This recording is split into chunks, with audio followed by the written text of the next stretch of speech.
Last week we made realistic tree stump keychains on Roll for Clay. This week we're going to see what the dice have in store for us. This is episode 9 of Roll for Clay, where I roll dice and I let polymer clay decide what the dice make for us. So we're going to start by drawing 3 cards.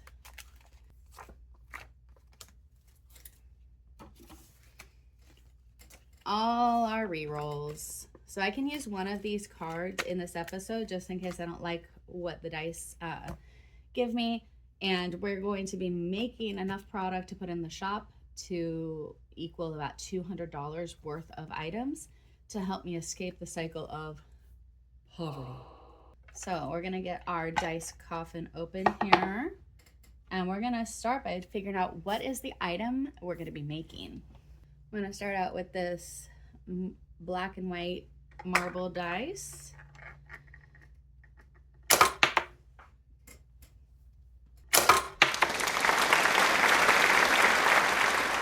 Okay, that dice does not want to participate. It just fell on the carpet. I'm going to try for green. That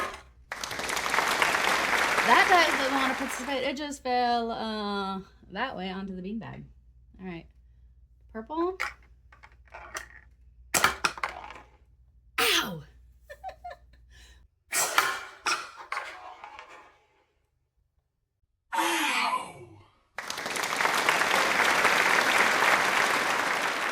Oh, pot dangles. Oh, pot dangles. Yes. I've not done any of these at all ever in my life. This will be fantastic. 4 pot dangles that are going to be priced at 55 buckos. Pot dangles. Okay, we're going to see what the theme of these pot dangles is going to be. 3, 2, 1. A 6, a technique. Let's do it. I have escaped the curse again. In episode 2, I did a feather cane and we made fan poles. Then in episode 3, I made sunset checkerboard bookmarks. And I really love doing the techniques because I get to try new stuff.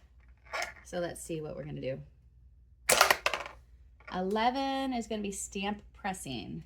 How the hell am I going to do stamp pressing on a pot dangle? What does that even mean? I don't know, guys. It's so boring. I want to do something more fun. I'm going to redo it.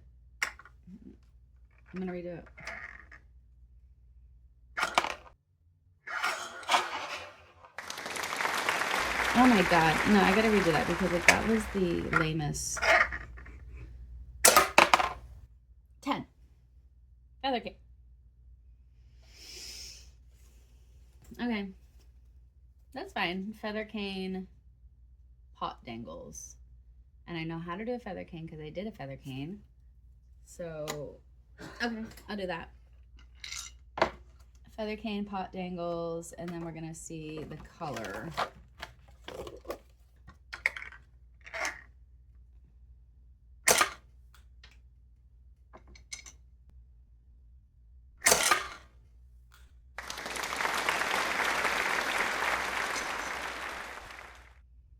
The dice hate me today. A deep galaxy feather cane pot dangle. Okay, I'm off to Pinterest. This one's really throwing me through a loop. This week we're making pot dangles using a feather cane technique in a dark galaxy color vibe. And this one's like, I gotta give it this week. This is difficult. I'm on Pinterest and the pot dangles are like these animals, and I'm not doing birds. It's not gonna happen. How do I do an animal but with feathers in the dark galaxy? So that is definitely what I'm going to aim for as far as improving the look of the feather canes. In episode 2, I did this feather cane technique and this is what they ended up looking like. So in this episode, I really want to increase the quality of what they look like because now I know how to do it. And then I like the color. This is the colors I'm going to go with. I love that. But the design is really what's throwing me through a loop. Now, I did come across pot jewelry, which I didn't know existed, but I am obsessed with it. So I'm thinking maybe something kind of like this, where I have the hooks coming down and then the polymer clay feathers kind of hanging here, kind of a Native American type of style, but like galaxy spacey. I am not sure. This is going to be a little bit tricky, but I think I'm going to come up with something cool. So I'm on paint.net, and this is a free program that I use to make most of my stuff. And I'm going to go ahead and draw out a pot. Okay, so it's okay if it looks like a 2-year-old did this. I'm okay with that. Okay, here's my pot. Okay, we'll have a hook. And my mouse is like, maybe the battery's low or something. So we have a hook. What if we actually make a dream catcher?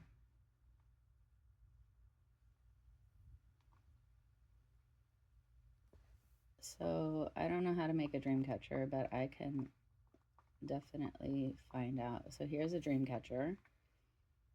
And then what if we do, my mouse is messing up, so that's why they look all messed up. Every time I use the mouse, it's being weird.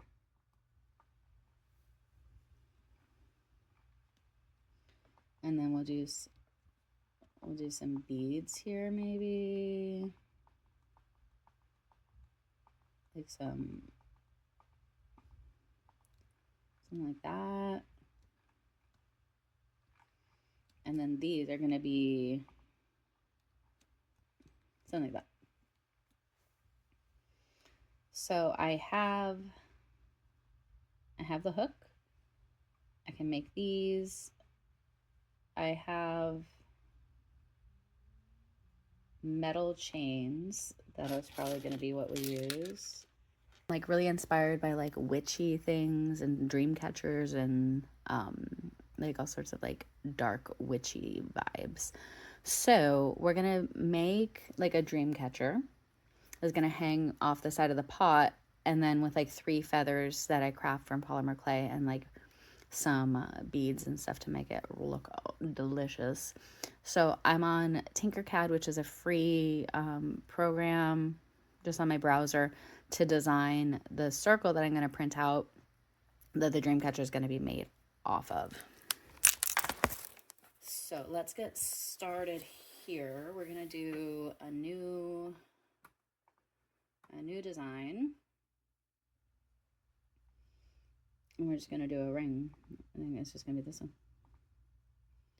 And I want the radius, the tube needs to be much smaller. I mean, that's basically it. So I want the whole thing maybe 7 centimeters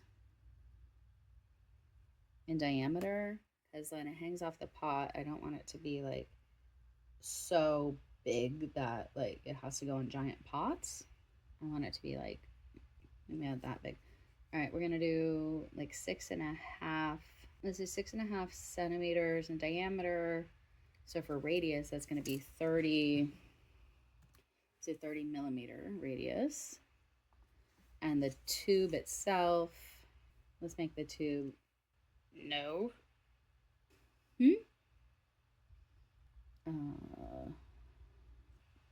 So there it is. Easy enough. So I'm gonna export this is so much easier than the Medusa one, my god. So while those are printing, I'm gonna get started on making my feather canes. So now that we have the 2 halves of the feather cane sliced and put together, this is what we look like. Those colors just so pretty. And what's kind of fun about feather canes is you can literally put whatever pattern that you want in here. It does not have to be anything specific. I've done one with the Skinner blend, and then I've done this one, but you can put whatever you want in there. So what I'm gonna do is, as I'm kind of messing with this, I'm noticing that this part right here goes in and it's very thin, and this part's a little thicker, and I'm a little bit worried that that's gonna give me a little bit of a hard time. I'm debating if I should like slice a bit of this off and fill it, but I'm a little bit worried that that's gonna mess it up. But I am gonna try that because this is gonna get so distorted, and it's just, I can just tell it's gonna be really bad. I'm just gonna very slowly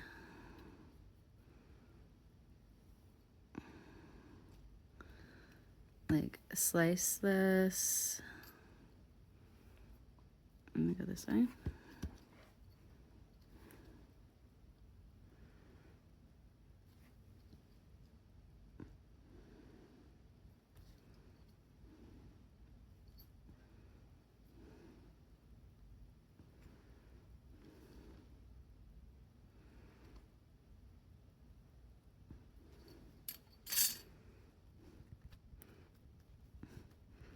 Okay, I feel a little bit better about that.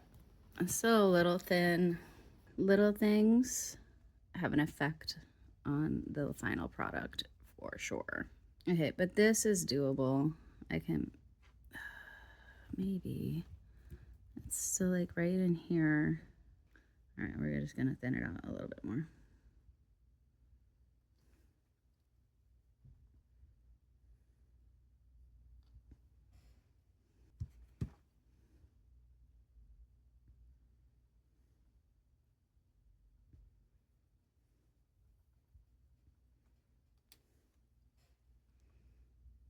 Okay, I think I can do it like that. And then this side looks fine. So as I go, I'm gonna squeeze it.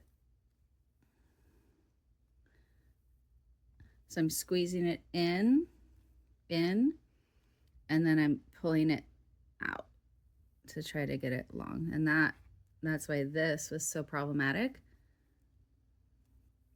because I'm putting all the pressure and it's just gonna cave in on itself, and I'm gonna lose the pattern if I do that. And this stuff is perfect for earrings. So I think with these scraps, all these scraps that I pulled off, I'm gonna make some earrings that I'll also put on the shop as a little bonus. I close my eyes and I can see a world that's waiting up for me, that I call my own.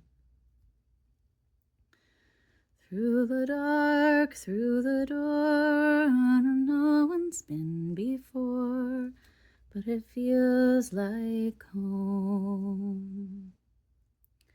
You can say it all sounds crazy. You can say I've lost my mind. I don't care if they call me crazy. We can live in a world that we design.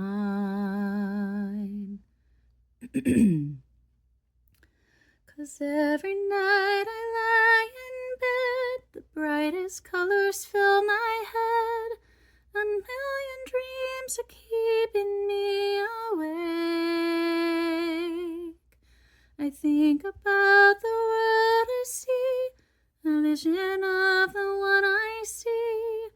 A million dreams is all it's gonna take. We're a million dreams for the world we're gonna make. I can build, every room inside is filled with things from far away. Special things I can buy, each one there to make you smile on a rainy day. They can say it all sounds crazy. They can say I've lost my mind. I don't care, so call me crazy. Run away to the world I design. 'cause every night I lie in bed, the brightest colors fill my head. A million dreams are keeping me awake. So I forgot that I was singing. I didn't finish my song, but enjoy this as a payment for ruining your day. Oh, it's so pretty.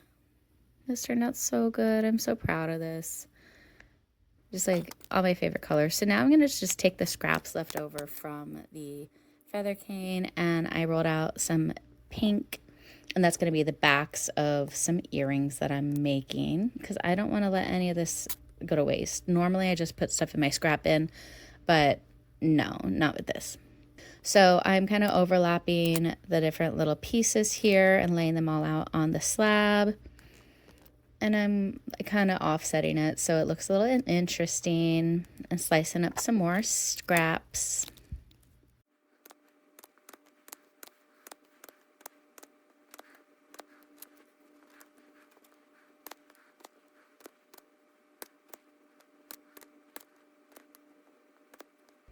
And then I'm going to finish filling out the slab, getting as many on there that I can. And once it's full, I'm going to just make sure everything is squished in there. And I'm going to use my rolling pin and put some pressure on there to make sure there's no air bubbles or gaps and that everything is nice and smooth. Now, I did make it a little bit too thick, and I had a little bit of a problem with the jump rings in the final product, but I figured it out, and they all look great from the front. Just don't look at the back too carefully. And then after I punch some of these cookie cutters in to get earrings, I'm peeling off the extra, but I'm not going to worry about the little centers because I have a little surprise for you later.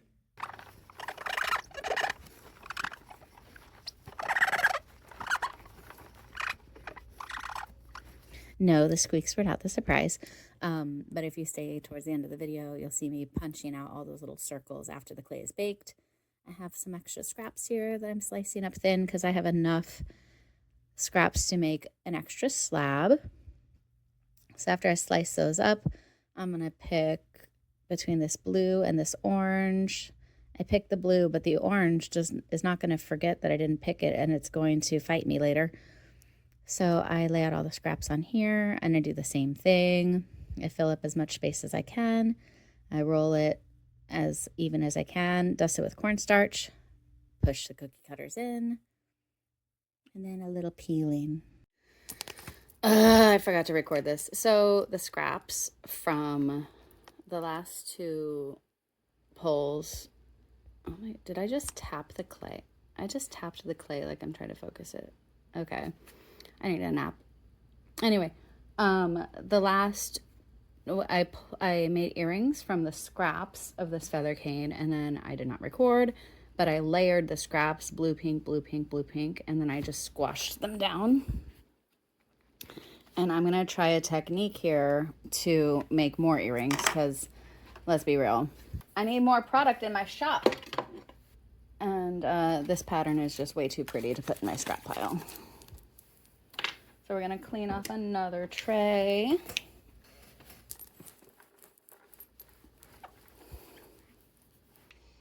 And then I'm going to roll this pretty flat. For the base of this one, I think I'm going to go with orange. I hate when clay is not conditioned out of the package. I have to squeeze it, but sometimes it's too hard to squeeze, so I just have to.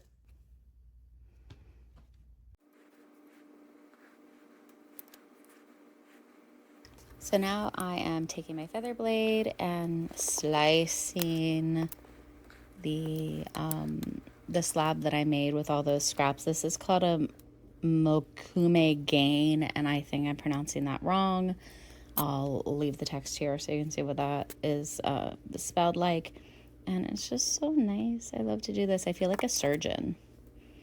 I got a degree in biology, and I got to work on a cadaver. So this is definitely bringing me back to like 2008 when I was working in the lab in college. Cadavers. They stink. Especially bone saws. Bone saws stink. It's like nothing else. You don't forget that smell. Am I ruining the vibe? So now that I made this beautiful slab, it did not peel and it was a mess and I had to destroy it. So I went back to the feather cane and sliced it the rest of the way. And I sliced it pretty thin and got as many feathers as I possibly could. Some of them were a little bit too thin, but doesn't really matter. I got a bunch of them, enough for 4 pot hangers plus 3 pairs of earrings. So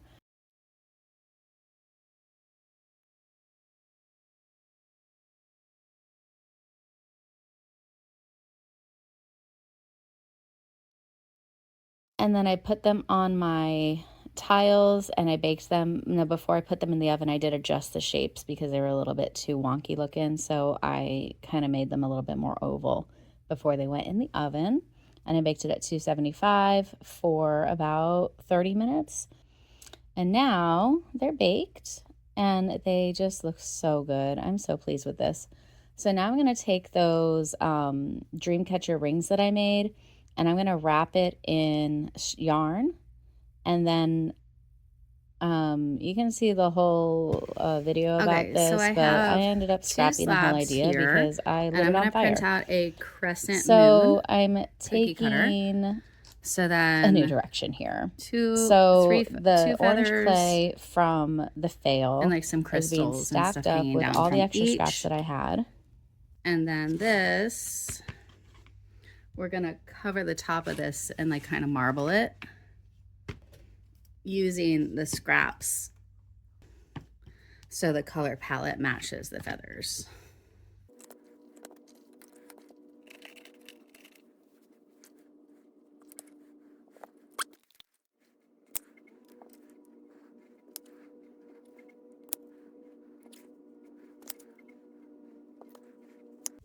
I'm gonna try a sharper tool. Oh, that's better.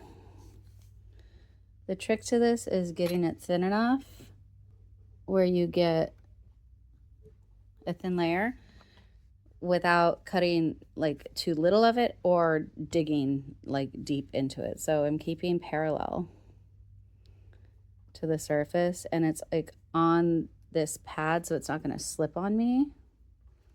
And I'm keeping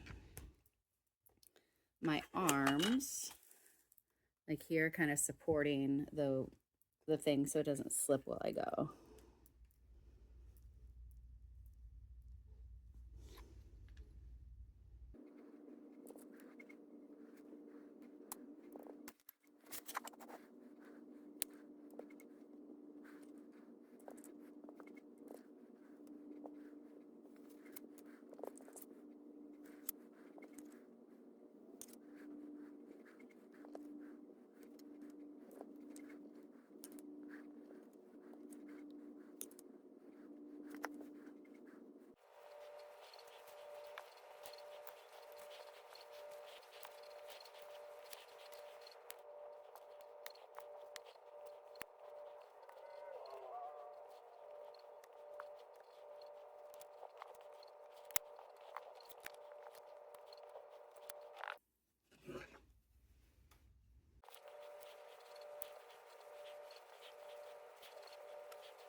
And I'm just gonna get slices of the rest of this and fill up both of those slabs with this color.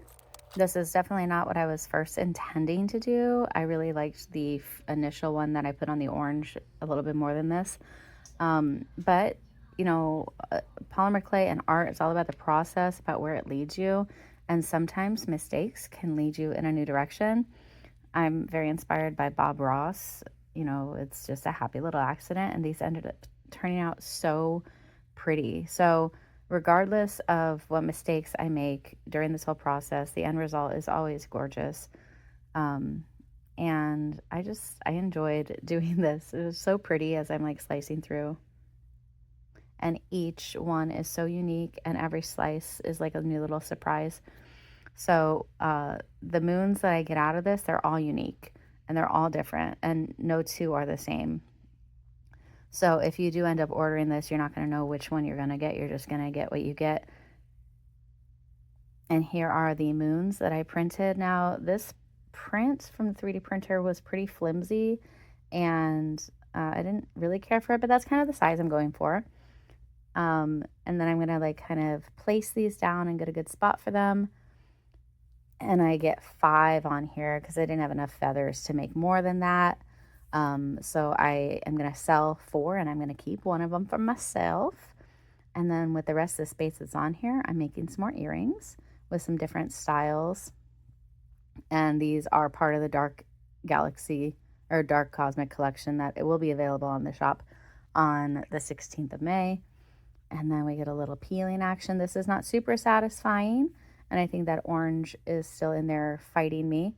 But it came off, and that's what matters. So then I'm using a little tool and making sure I get all the little bits off. But again, I'm not worried about getting the center of any of these, because when they're baked, here we go. Here's a little surprise I had in store for you. Actually, this was more for me. So here are the feather canes after they're baked, and I drilled a hole and I put a thing, but I don't really like the shape. So what I've done is I've actually cut off all of them and then sanded down the edges to kind of give it a better shape at the top. Get like new board games and pop out all the pieces on board games? This will actually make it a little bit more sturdy, because the problem with this is like it's going to hang from the plant, but it's so thin that it's just going to break. And I don't want to be selling something for $55 that's just going to snap after like it gets pulled on too hard or anything like that. Like that's not cool. So giving it this more round shape gives it more like more surface area to distribute the weight on the back of the jump ring, so it less likely is going to break. Matches the back, and then I bake it again the difference to make sure that clay like sticks on there. So that is here's one with a jump ring, and I can also put a smaller jump ring in this way, and I just think that looks a little bit better. And then here are the moons, and each moon is different. They're so cool. And then the way I'm doing this is I've drilled a couple holes, and then I'm putting an eye ring at the top here. So that's going to be what hangs from this hook. So we're going to do hook, moon, and then I'm going to hang a crystal star from here, which is going to be like that. And that will catch some rainbows, hopefully. And then I'm going to do a longer set of beads here, and then a shorter set on that ring right there, and each one's going to hold a feather. So the goal right now is to take these and the moons, dip them in polyurethane, and just clean them up and make sure that I'm happy with the way they look. The polyurethane is going to make them shine and also protect them from the sun. If you get this as a plant hanger and you want to hang it outside, it'll be fine to be outside. The polyurethane is also water resistant, and the clay itself is also water resistant. It's the UV that is going to probably damage it if it's not sealed. But like anything that sits in the sun, you know, over time things fade, but these will hold up for quite a while. And if you don't want to risk putting them outside, you can always put them inside. And the total length of it is going to be like here to there. So this is probably going to be good to hold on to. It's probably going to be good to hang up on like a taller planter. If you do like a smaller planter, it's probably going to just hit the ground. And then I made, with the extra ones I have, I made some earrings, and these are going to go on my shop as well on Saturday morning. So you can check those out along with the other feather canes that I made from episode 2. But these, I just am so loving the colors and the way they turn out. It's delicious.